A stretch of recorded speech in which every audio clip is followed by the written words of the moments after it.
I'm in a budget build competition with Will from Venture to Rome, so this is a very good time to cover 5 fundamentals of a good budget off-road build. If you're on a budget, you have to pick a lane. In this budget build competition, we're competing in 8 categories: daily driving, reliability, overlanding, rock crawling, biggest transformation, total budget, got a drag race, and a tug-of-war thrown in for wild cards as well. Look, these categories are all over the board. That was done on purpose to make this competition hard on us. If you saw the first video where we took the stock vehicles out on a light rock crawling trail, you'll understand how much work we have to do to try to compete in all 8 of these categories. A lot of people watch that first video and are like, I could just take a XJ, put $3,000 of rock crawling stuff on it, and I could win the challenge. And it's like, well, you could win the rock crawling portion of the challenge, but you're gonna lose most of the other categories.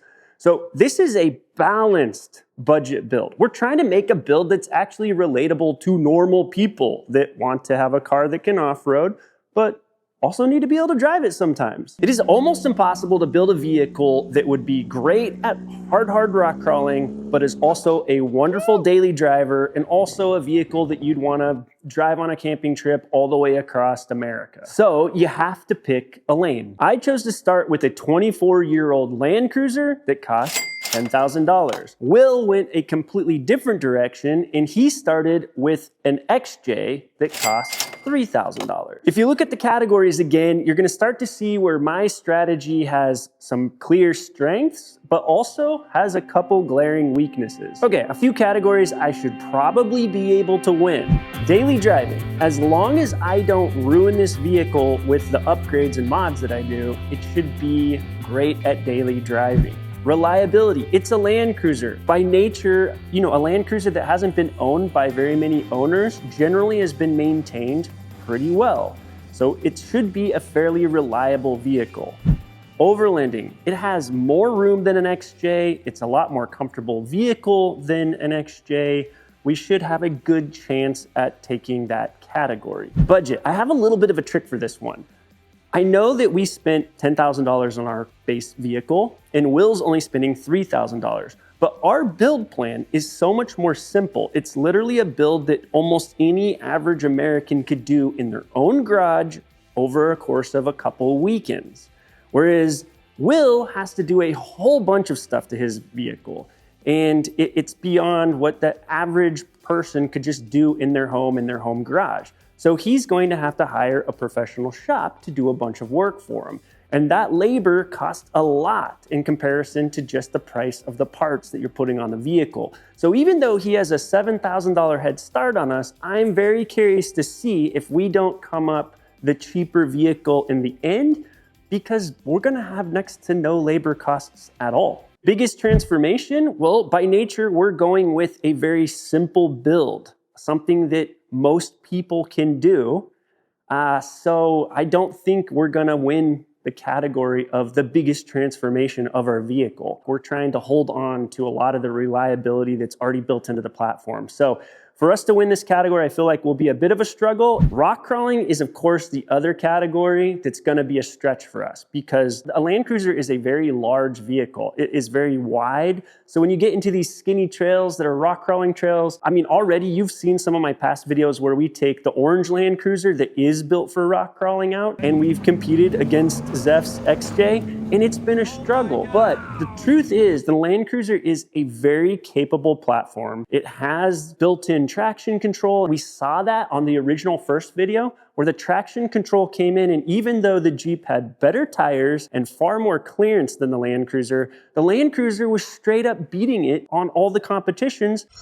Maintenance has got to be one of the most boring places to start when you're talking about a budget build.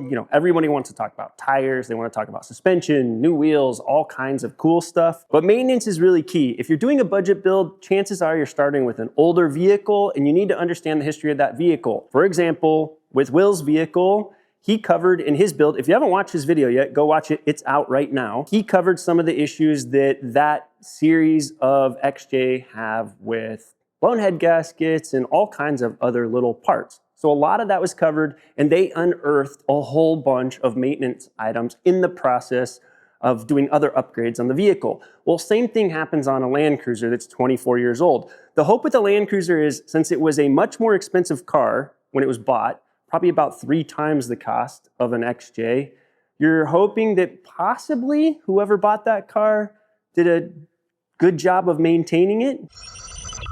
So obviously the 100 series is a very reliable vehicle. That's evidenced by how many of them are still on the road. The problem is the average 100 series is almost 20 years old, and there is a ton of wear and tear, normal maintenance issues that come up in that amount of time. So in order to judge whether the 100 series is a bargain 4x4 for you, there are quite a few things that you need to check. To make this easy, we compiled a list of the top 26 maintenance-related failures. You guys ready for quiz time? How many of these problems do you think we found when we did our inspection on this vehicle?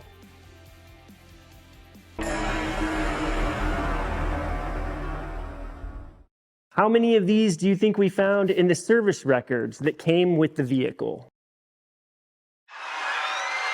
Okay, so think about that for a minute. Out of 26 critical maintenance items, only 7 haven't had to be addressed yet. Okay, to put that in perspective, this vehicle has been on the road for 24 years. It's driven about the same amount of miles as it is to the moon, and it's pretty much had to go in for a actual parts maintenance replacement about once every 1.5 years over that period of time.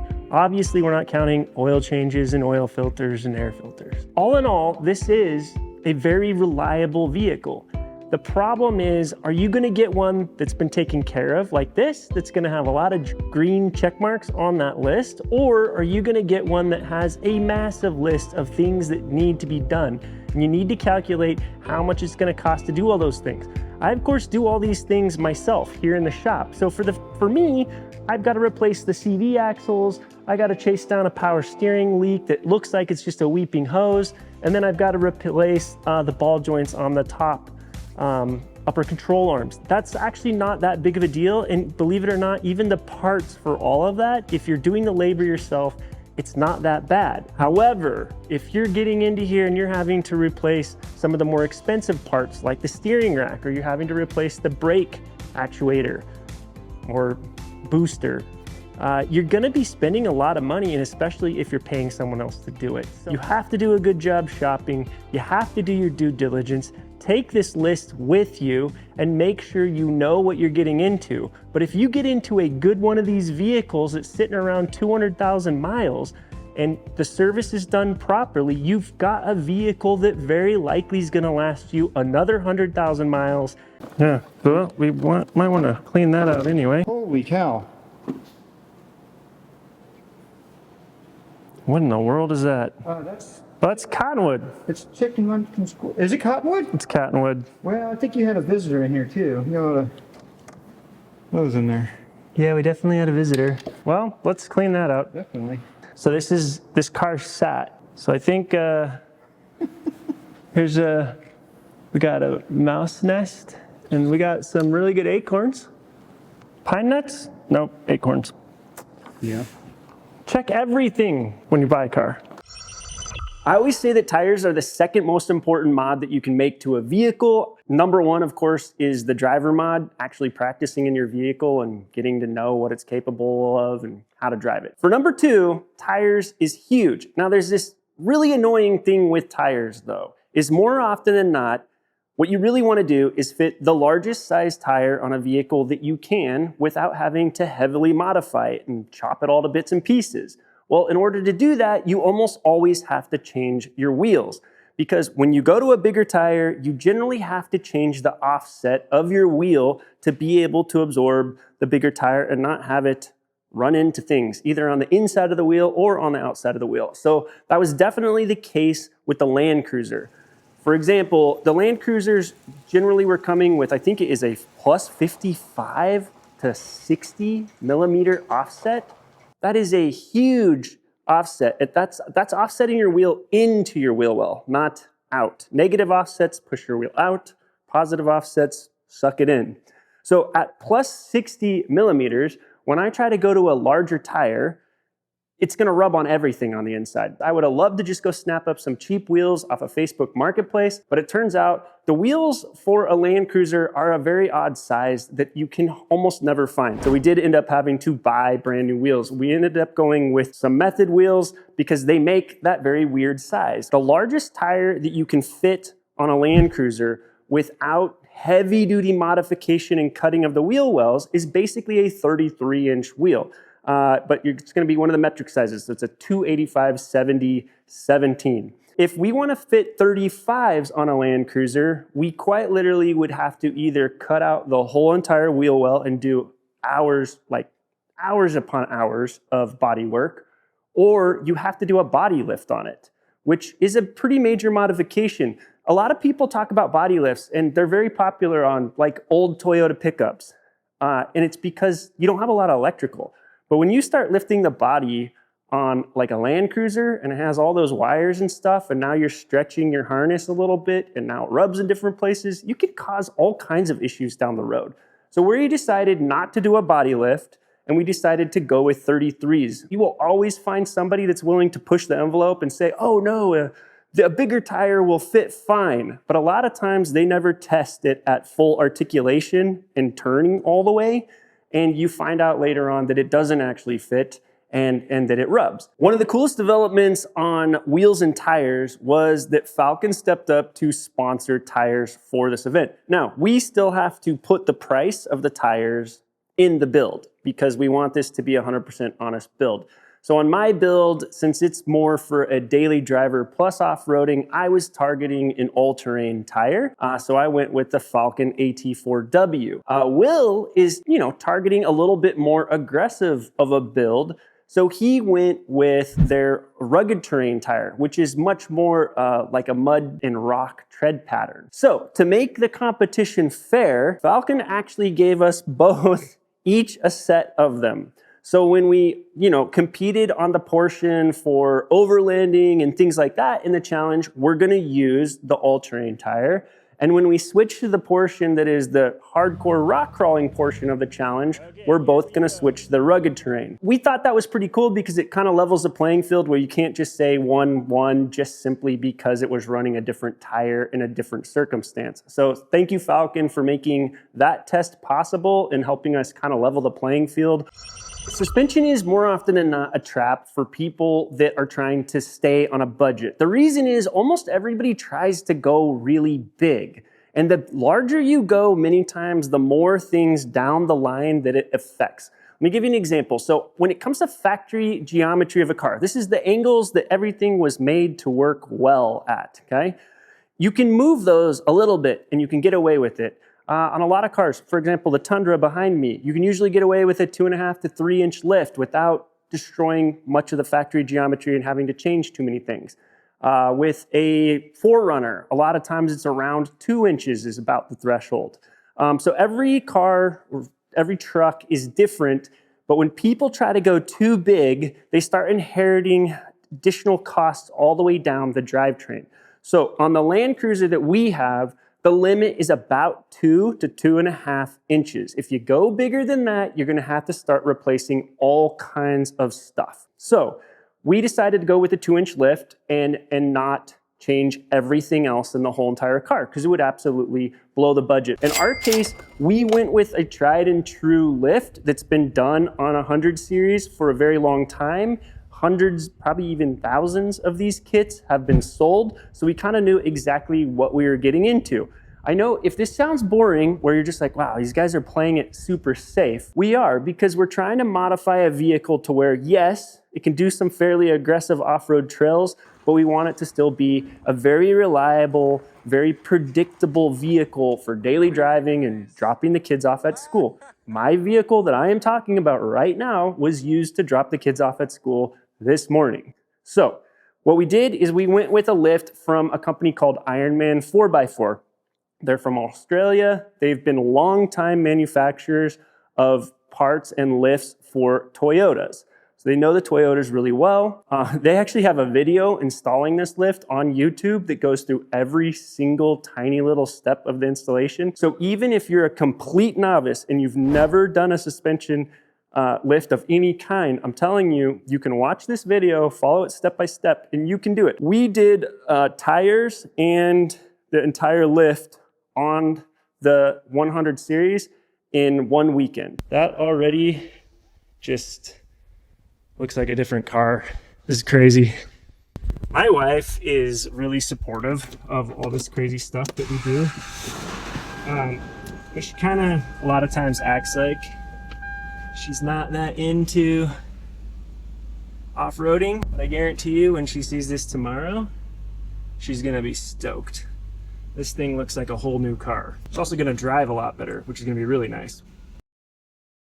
I think it looks pretty cool. It's all nice and tight. We got the perfect offset on those wheels, 25 offset, so they're still gonna tuck up and nice.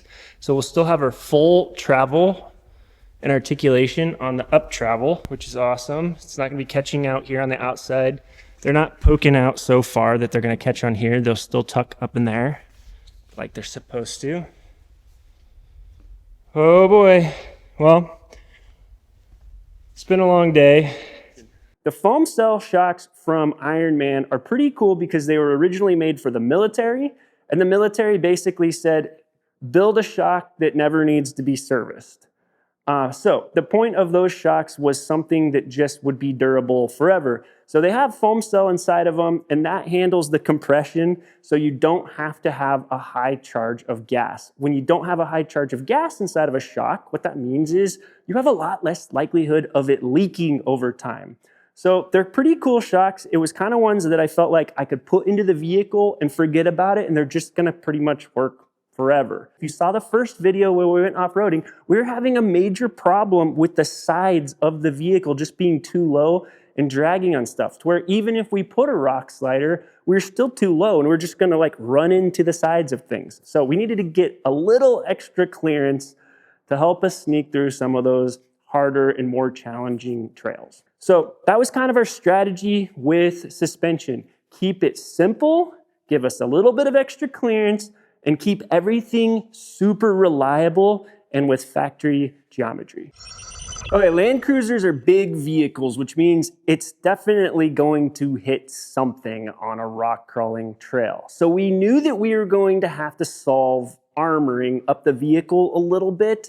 And the problem with that is we don't have the budget to armor the whole thing. First off, we knew we needed a higher clearance front bumper because really, for the most part, my objective when I'm off-roading is to be going forward, not going in reverse. So I wanted a high clearance front bumper, and I even wanted one that kind of has a ramp built in to where even if you don't have enough clearance on a shelf, you can push the bumper into the rock to get your tires in contact with that shelf. The other thing that was really clear is with a vehicle as big as a Land Cruiser, where you're gonna probably get stuck at some point, and they're very, very heavy, by the way, we knew we wanted a winch. Even with simple things like overlanding on Forest Service trails that are not even aggressive or hard at all, a winch can save you when there's a tree in the road. A winch can save you when you get stuck in the mud. When you go overlanding on your own with your family, I think a winch is absolutely critical gear to get you out of trouble. The front bumper was also from Ironman. Like I said, Ironman has been making accessories for Land Cruisers for a very, very long time, so it's easy to trust that product because it's been sold thousands of times. So we got a great bumper from them, and we also got the winch from them. The next piece that I would tell you is, of course, rock sliders. Now, there's a big debate. A lot of people say like, oh, skid plates is more important than rock sliders. Well, the thing is, I can build a set of rock sliders for like 300 bucks. Or in my case, all I did is I just watched Facebook Marketplace for somebody that's selling an old set of rock sliders, and I don't even care what vehicle they're made for, because basically they're gonna have enough metal generally to slightly modify them and use them on a different vehicle. So I found a pair of used rock sliders that were pulled off of a 4Runner, and I bought them on Facebook Marketplace, and I slapped them on to our Land Cruiser. So you can find ways to pull off rock sliders for pretty cheap. If you learn how to drive a vehicle, even if you have ledges that are much too big of a drop or much too big of a climb for a vehicle to make it up, you have to learn how to drive one side at a time, and you can generally get away with rock sliders protecting the vehicle, you can actually get a lot done. You guys will be surprised how capable this vehicle is when you're done. Now, here's the biggest area where you can save money. That's the rear bumper. There's no rear bumpers for 100 series Land Cruisers that are like high clearance metal bumpers that don't cost like $1,600 plus. Most of them, by the time you like slap a spare tire carrier on it, they're like $2,000 to $3,000. We can't do a budget build with a $3,000 bumper. But here's the cheat code. This is what I've learned forever and ever. If I have rock sliders on the side, I have a good approach bumper on the front, my angle on the back doesn't matter so much because I just, on purpose, drag it on the hitch. The hitch is the lowest piece of metal hanging down there. You can use it as a slide down the rock. And for the most part, again, as long as you know how to drive and as long as you know how to angle the problems, you can get through a lot of stuff without ruining your rear bumper by just taking advantage of your hitch. Okay, so where did we end up? Ultimately, at the end of this build, including the retail price of everything, we did not include tax because tax is going to be different for all of you. So you guys have to add your own version of tax. But ultimately, everything we have on this vehicle, including the price of the brand new vehicle, was $17,016.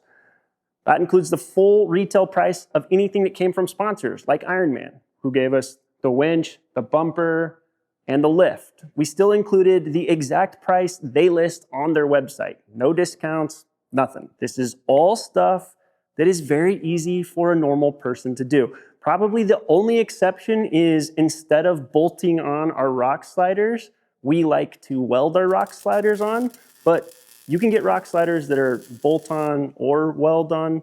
The welding makes them stronger, so I tend to go that route. That is the only thing that we did that would maybe be considered like specialty. But by the way, we did a whole video on how to build your own rock sliders for less than buying them, including buying all the equipment, including buying a welder and all that stuff. So if you're ever curious about that, that's stuff normal people can do with not a lot of welding experience. I'm a terrible welder. I'm very new to welding, and even I was able to do it. We chose an approachable build that almost any average American can do at home. We did all of the work to build the vehicle over a period of 2 weekends. On the maintenance, the surprises that we ran into is we did have a blown CV boot, so we did replace the CVs. And other than that, we had to replace the alternator just when we were buying the vehicle and getting it home, basically. And then the final thing that was a surprise is we did have a pulley go out on the vehicle. So we had to replace that. That is included in the price of our entire build.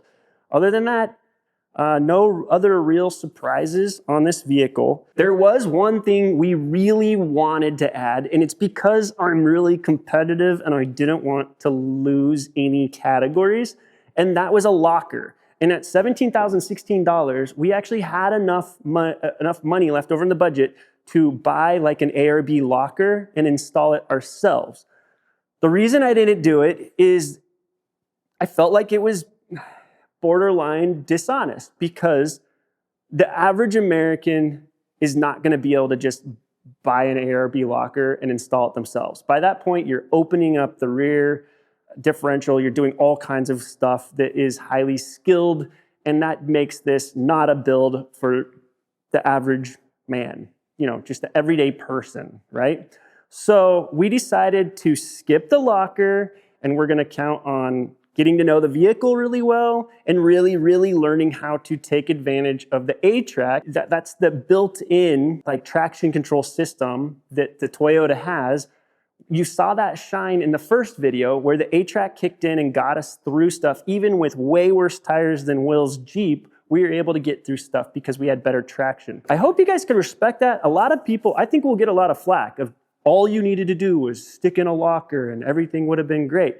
But we tried to stay true to a vehicle build that is capable of a lot more than people think, but is also buildable by a lot of people. So here we are. We have a fantastic running, super comfortable vehicle we still use to drive the kids to school with. We didn't impact the miles per gallon and a lot of that stuff very much because we didn't overdo it on huge tires and a lot of things like that. So we've got a great vehicle still, and we're gonna go out on our next video and we are going to compete against Will, and I'm going to hope that we win a lot of categories because I don't wanna get electrocuted by a dog collar.